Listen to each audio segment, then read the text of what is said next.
கர்த்தருடைய நாமம் மகிமைப்படுவதாக. ஆண்டவரும் அருமை இரட்சகருமாகிய இயேசுவின் நாமத்தினால் இந்த நாளுக்காய் தேவனை ஸ்தோத்திரிக்கிறேன். நாம் கண்களை ஜெபம் பண்ணுவோம். பரிசுத்தம் கிருபை நிறைந்த நல்ல ஆண்டவர் எங்களோடு பேசும். இயேசுவின் நாமத்தின் பிதாவே, ஆமென். கர்த்தர் நாமம் மகிமைப்படுவதாக. எடுத்து வாசிப்போம். மார்க்கு எழுதின சுவிசேஷ புஸ்தகம் 4ஆம் அதிகாரம், அதில் 39வது வசனத்தை கூட வாசிப்போம். 4:39. மார்க்கு ஸ்தோத்திரம். அவர் எழுந்து காற்றை அதட்டி கடலை பார்த்து, இறையாதே, அமைதலாயிரு என்றார். அப்பொழுது காற்று நின்று போய் மிகுந்த அமைதல் உண்டாயிற்று. அவர் அவர்களை நோக்கி, ஏன் இப்படி பயப்பட்டீர்கள்? ஏன் உங்களுக்கு விசுவாசம் இல்லாமல் போயிற்று என்றார். ஸ்தோத்திரம். 41 சொல்லுது, அவர்கள் மிகவும் பயந்து, இவர் யாரோ, காற்றும் கடலும் இவருக்கு கீழ்ப்படுகிறதே என்று ஒருவரோடு ஒருவர் சொல்லி கொண்டார்கள். அருமையான தேவனுடைய பிள்ளைகளே, இந்த இடத்துல சீசர்களோட இயேசு படகுல பிரயாணம் பண்ணி போகிறார். அவர்கள் போகும் பொழுது பயங்கரமான காற்று அடிக்கிறது. அந்த சம்பவம் நடைபெறுத உங்களுக்கு எல்லாருக்கும் தெரிந்த ஒரு பகுதி. அருமையான தேவ பிள்ளைகளே, இந்த நாளிலும் கூட நாமும் பயணம் பண்ணி கொண்டிருக்கிற படகு போன்ற அந்த வாழ்க்கை. ஆமே சோதரம். ஒருவேளை உங்கள் வாழ்க்கையில் சில புயல் காற்று உங்களை சேதப்படுத்துகிறதா, சில காரியங்கள் உங்களை பயப்படுத்தி கொண்டிருக்கிறதா? சோதரம். அந்த படகு சேதமாக்கும்படி உடனே, ஆண்டவரே நாங்கள் மடிந்து போகிறோம் என்று என்ன பண்ணுறாங்க, அதை சீசர்களாக வந்து முறையிடுறாங்க. ஆனால் இயேசு அந்த படகு தான் இருக்கிறார். இயேசு என்ன பண்ணுறாங்க, அந்த படகு தான் இருக்கிறாரு. ஆனால் என்ன பண்ணுறாங்க, எனக்கு யாருமே இல்லைன்னு சொல்லி கத்த ஆரம்பிச்சுறாங்க. ஆண்டவரே காற்றடிக்குது, புயல் அடிக்குன்னு சில நேரம் நம்ம என்ன பண்ணுறோம், ஆமாம் நம்ம கூட ஆண்டவர் இயேசு இருக்கிறதா என்பதை நம்ம மறந்துட்டு நம்ம என்ன பண்ணுவோம், ஆமாம் பேசிக்கிட்டு இருப்போம். நமக்குள்ள பரிசுத்த ஆவியானவர் இருக்கிறார். நமக்குள்ள ஆண்டவராக இயேசு கிறிஸ்து உலகத்தில் நமக்குள் இருக்கிற ஒரு பெரியவராக இருக்கிறார். ஆமே சோதரர். அதை நம்ம சில நேரத்தில் என்ன பண்ணுறோம், நம்மளே மறந்து வரோம். ஆனால் உங்களோடு கூட இயேசு இருக்கிறார்.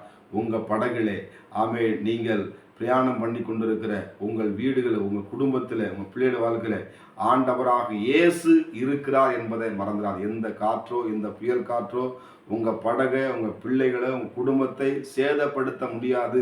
வசனம் சொல் ஒன்றும் உங்களை என்ன பண்ணாதுங்க, சேதப்படுத்தாது. அருமையான தேவ பிள்ளைகளே, உடனே அவங்க சொல்கிறாங்க. 41 வசனம் சொல்லுது, அவர்கள் மிகவும் பயந்து, இவர் யாரோ, காற்றும் கடலும் இவருக்கு கீழ்ப்படுகிறது என்று ஒருவரோடு சொல்லி கொண்டார்கள்.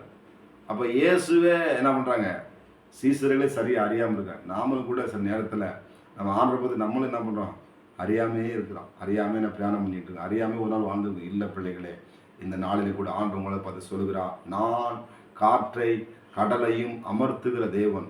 அவருடைய வார்த்தைக்கு எல்லாமே கீழ்ப்படுகிறது. நாம தான் நம்ப மாட்டோம். அவன் ஏசப்பா படைச்ச எல்லாமே, ஆண்டவர் எல்லாம் படைச்ச எல்லாமே கீழ்ப்படியுது. நாம தான் நம்ப மாட்டோம்.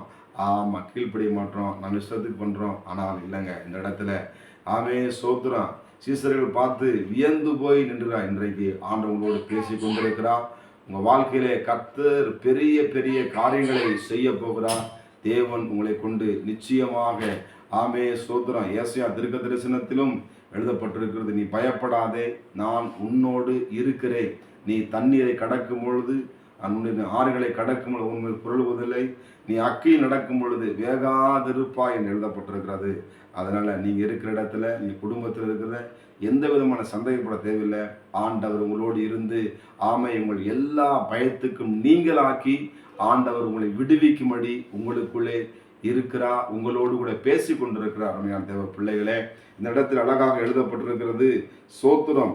அவர் எழுந்து நின்று, ஆமே சோத்திரம். ஆண்டவர் உங்களுக்காக, உங்கள் குடும்பத்துக்குள்ளே, நமக்குள்ளே ஆமே சோத்திரம். எனக்காக யாரும் எழும்பி நிற்கலையே, எனக்காக, என் காரியத்துக்கு, குடும்பத்திற்காக யாரும் இல்லை என்று சொல்லி புலம்பு இல்லை. உனக்காக ஆமே சோத்திரம் ஆண்டவராக இயேசு கிறிஸ்து உங்களுக்காக இந்த காலை வேளைகளை எழுந்து நிற்கிறார். உங்களுக்காக மகிமையின் தேவனாக, ராஜாதி ராஜாவாக, கர்த்தாதி கர்த்தராக. அவர் வல்லமையுள்ள தேவன், சமுத்திரத்தை 2ஆய் பிளந்த தேவன். ஆமே சோத்திரம். தண்ணீரை திராட்சரசனமாய் மாற்றின ஆண்டவர், கழுகு போல உங்களை சுமக்கிற ஆண்டவர் இந்த நாளிலே உங்களை பார்த்து சொல்லுகிறார், நீங்கள் பயப்படாதீர்கள். காற்றையும் கடலையும் பிசாசு கொண்டு வருகிற சோதனைக்கிட்ட பயப்படாதீங்க. ஆமே ஜெயிக்க முடியல. இயேசு கிறிஸ்து சொல்கிறார், நீ பயப்படாதே, நான் உன்னோடு இருக்கிறேன்.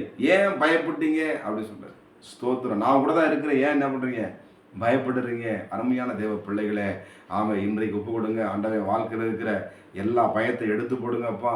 என்னோடு கூட இருக்கிறதுக்காய் நன்றி ஆண்டவரே, என்னை தெளிவுண்டாக்குனதுக்காய் நன்றி அப்பான்னு சொல்லி அந்த சமூகத்தில் உங்களை ஒப்பு கொடுப்பீங்கன்னா இந்த நாளே ஆமே கர்த்தருடைய கரம் உங்கள் மேல் அமர்வதை நீங்கள் பார்ப்பீர்கள்.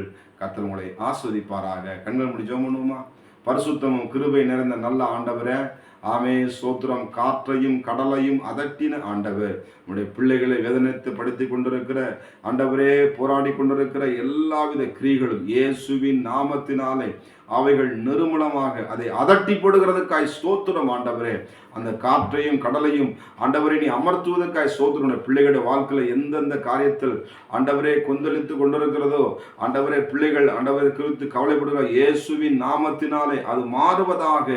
ஆண்டவரே, உடைய பலத்த கரமானது பயங்கரமான பராக்கிரமசாலே பிள்ளைகளோடு இருந்து நடத்துகிறதுக்காய் ஸ்தோத்திரம். நீ பயப்படாதே, நான் உன்னோடு இருக்கிறேன் என்ற வார்த்தைக்காய் ஸ்தோத்திரம். இந்த நாள் இந்த பிள்ளைகளுடைய பேசின வார்த்தைகளுக்கு நன்றி செலுத்துகிறோம். தொடர்ந்து நாம மையப்படட்டும், எங்களை தாழ்த்தி கொடுக்கிறோம். இயேசுவின் நாமத்தின் பிதாவே. எல்லாரும் ஆமேன் சொல்லுமா? ஆமேன். God bless you. கர்த்தர் உங்களை ஆசீர்வதிப்பாராக. ஆமேன்.